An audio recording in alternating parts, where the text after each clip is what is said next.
बिस्मिल्लाहिर्रहमानिर्रहीम अस्सलाम वालेकुम। Welcome to my channel. आज मैं आप लोगों के लिए पेशावरी चपली कबाब की रेसिपी लेके आई हूँ कुछ टिप्स और ट्रिक्स के साथ। तो अपनी रेसिपी के आगाज़ से पहले जो लोग चैनल पे नए हैं चैनल को सब्सक्राइब कर लें, बेल आइकन का बटन लाजमी हिट करें ताकि मेरी हर नई वीडियो आप तक पहुँच सके। चलते हैं रेसिपी की तरफ। बिस्मिल्लाहिर्रहमानिर्रहीम। तो चपली कबाब मसाले के लिए 1 टेबलस्पून साबुत धनिया, 1 टेबलस्पून ज़ीरा और 1 टेबलस्पून ही काली मिर्च लेके 1 से 1.5 मिनट तक भून लें और फिर हम इसे किसी मिक्सी में डाल के इसका पाउडर बना लेंगे। फिर हम हाफ़ कप बेसन लेंगे। बेसन को भी सेम इसी तरह 1 से 1.5 मिनट तक भून लेंगे ताकि बेसन में जो मौजूद कच्चापन होता है या जो इसकी एक स्मेल होती है वो ख़त्म हो जाए। चलते हैं मेन प्रोसेस की तरफ। यहाँ मैंने 1 किलो गोश्त लिया था जिसका मैंने कीमा करवाते हुए इसमें 5 से 6 अदद हरी मिर्चें, 8 से 10 जवे लहसुन के और 2 टुकड़ियाँ अदरक की डाल के इसका कीमा करवा लिया था। अगर आपने ये चीज़ें कीमा करवाते हुए शामिल नहीं की तो आप घर ही इनका पाउडर बना के शामिल कर सकते हैं। अब हम इसमें शामिल करेंगे 1 टेबलस्पून लाल मिर्च, 1 टेबलस्पून नमक और जो थोड़ी देर पहले ही हमने अपना मसाला थोड़ा ब्राउन किया था, सूखा धनिया, ज़ीरा और काली मिर्च, इसको भून के हमने इसका पाउडर बना लिया, वो शामिल करेंगे। तो तमाम स्पाइस जो हैं वो शामिल करके हम इसे हाथ की मदद से अच्छे तरीके से मिक्स कर लेंगे। अच्छा, मैंने यहाँ पे फ्रीज़ किया हुआ कीमा इस्तेमाल किया है। जैसे ही मैंने इसमें स्पाइस शामिल किए कीमे ने थोड़ा सा पानी छोड़ दिया है। तो अगर कीमे में पानी मौजूद हो तो चपली कबाब अच्छे नहीं बनते और जैसे ही ये ऑयल में जाते हैं टूट जाते हैं।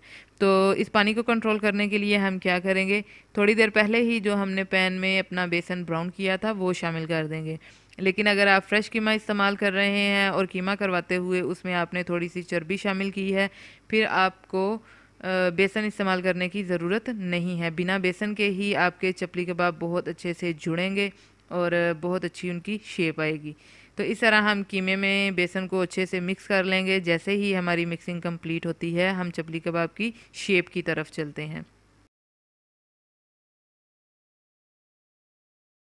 तो कीमा तैयार है। इस तरह हम थोड़ा सा कीमा अपनी हथेली पे फैला के इसे राउंड शेप दे लेंगे।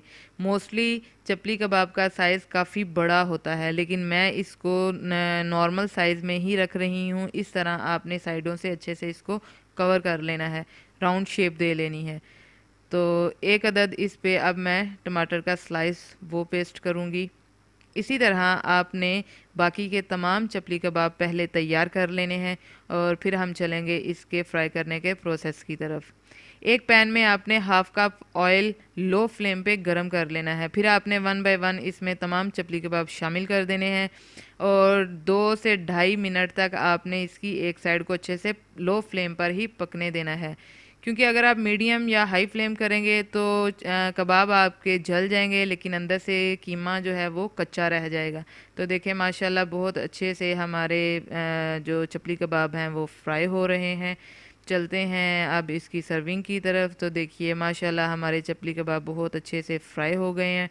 अगर आज की रेसिपी आपको पसंद आई हो तो लाइक कीजिए, शेयर कीजिए और कमेंट बॉक्स में अपनी राय का इजहार लाजमी किया करें। मिलते हैं इंशाल्लाह अपनी नेक्स्ट रेसिपी के साथ। तब तक अपना बहुत सा ख्याल रखिएगा, दुआओं में याद रखिएगा। अल्लाह हाफिज़।